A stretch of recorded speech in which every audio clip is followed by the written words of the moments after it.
So this is just the final part of question 6. So the final mark within the how to obtain high quality data is a repeat one, but you need to say repeat each reading and find the mean.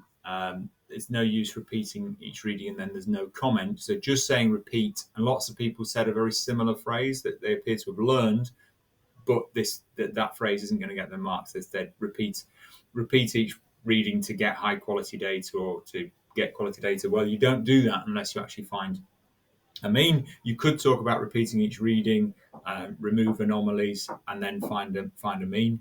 But it was the find a mean part was specifically mentioned in the mark scheme.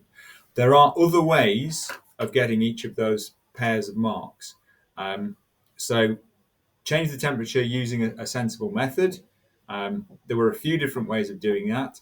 Measuring the temperature using a thermometer, there was only really one way of doing that, and lots of people who gave very good answers may have only got 5 out of 6 because they didn't clearly state how they would monitor the temperature.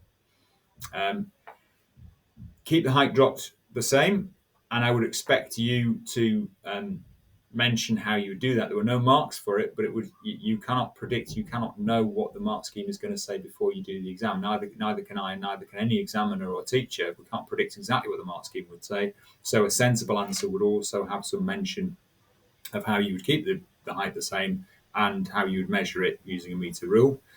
Surface is dropped from the same. That's fairly straightforward to keep. There were other things you could have done in terms of talking about, as I mentioned in the previous video, talking about how you make sure that you just drop it with the same force or have a dropping mechanism. That would have done as well, but you need to be clearly explain what you're doing and what you're talking about.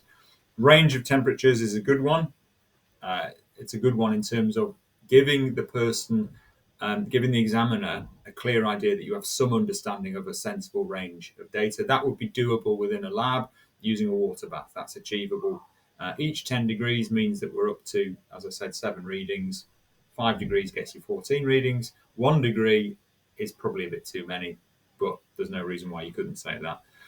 Then repeating each reading and finding the mean there.